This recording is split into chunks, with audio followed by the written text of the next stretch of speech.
Hey, one more teaching, and they made it. You made it. The Israelites, they made it across the Jordan River. Remember last week we talked about the priests being told to step out into the Jordan River and God would part the waters and then they could walk through to the promised land. So they've crossed over the Jordan River. And let me tell you what God told them to do on the other side. Once they got into the promised land, we're in Joshua, and we're in Joshua 4. It says in verse 1, when the whole nation had finished crossing the Jordan, the Lord said to Joshua, choose 12 men from among the people, one from each tribe, and tell them to take up 12 stones from the middle of the Jordan, from right where the priest stood, and to carry them over with you, and put them down at the place where you stay tonight. Jumping to verse 6, it says, to serve as a sign among you. Because you may be asking, like, why would they even set up the 12 stones? What was the point? Because the point was to get to the promised land. What's the deal with the 12 stones? It was to serve as a sign among you. In the future, when your children ask you, what do these stones mean? Tell them that the flow of the Jordan was cut off before the ark of the covenant of the Lord. When it crossed the Jordan, the waters of the Jordan were cut off. These stones are to be a memorial to the people of Israel forever. And God's into storytelling. He's also into markers. You know, I'm kind of into markers myself, and I need markers, actually. You've seen me carry this backpack through the trip, and this backpack I bought for my very first mission trip. This yellow ribbon that's tied to it, that ribbon is a reminder of the kindness of God. He sent me, enabled me and sent me to Israel just 7 months before I was paralyzed. I got this Bible that I carry. You've seen me carry this throughout the journey as well, off and on. This Bible was, I call it my recovery Bible. It's the very first Bible I could carry while I was going through recovery of the paralysis. It was the heaviest weight I could carry. Couldn't even carry a pound. This was the heaviest that I could carry. And inside this Bible, I keep a picture of a kid from my another mission trip that I went on, little baby Jose. I keep a picture of him.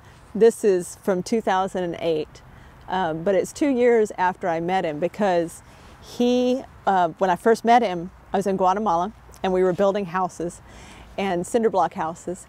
And there was a point where we were building and the grandmother of baby Jose came running out of the house, and she's yelling, Pasto Cabin, Pasto Cabin, and she's calling him to come in. That's the pastor that was with us.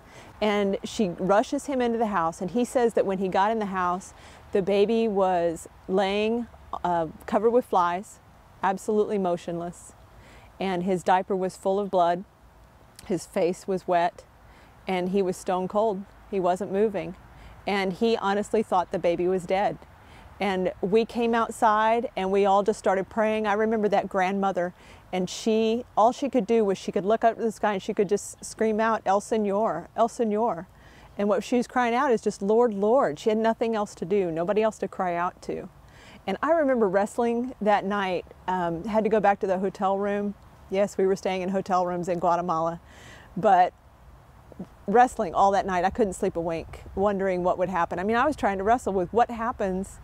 What kind of God would let a baby in such bad circumstances, such unfair circumstances, die? What if he had died before we got back the next morning? Or what if he just allowed this illness and the baby was scarred for life? What kind of God does that? And I was wrestling, trying to figure out, God, do you really love us unconditionally?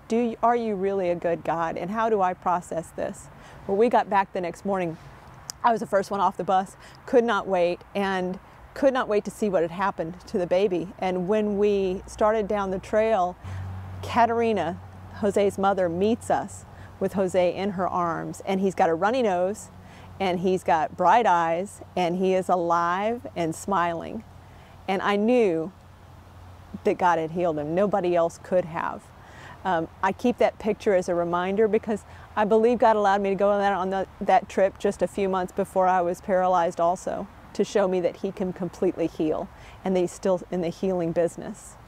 I've got another reminder in this brown Bible. I was walking through some woods very much like this, and I got to this point where I just sat down, and I was asking him, because I was just about a year into learning how to walk, And I was trying to figure out, now what do I do? Because I was really struggling with walking. It's just not as easy as it used to be for me.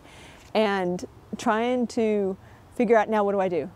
I thought I knew what God wanted me to do, and I thought I knew His plan for me, and I had just started to kind of launch out on that. And I was trying to think also, you know, God, how could this have happened?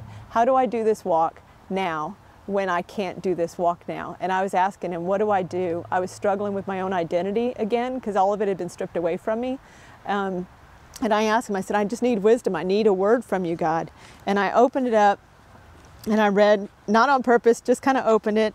Proverbs 3:5 says, trust in the Lord with all of your heart and lean not on your own understanding. In all your ways acknowledge Him, and He will make your paths straight. And I plucked off this leaf from a fern that was sitting beside me, and I stuck it in my Bible to remind me of that story, that once I couldn't walk and I didn't think He had a plan for me, and yet I could. And He did have a plan for me. And if I trusted in Him and leaned not on my own understanding, that He would make my path straight. This last step of Crossing Sozo is called Go. It's called Go Tell Others. And it's about telling people your testimony.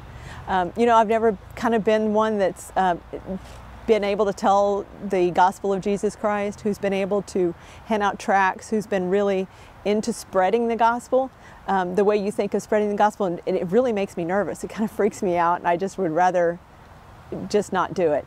But going and telling others about Christ is about telling your story. It's about telling what He's done in your life. It's about telling how you trust Him. It's about telling Him about your markers. That's it. That is the gospel of Jesus Christ, that He is the one that heals. He is the one that loves. He is the one that cares. And that's what Go is all about. So thanks for coming to Crossing Sozo. Now go and tell others about what God's done for you through Christ.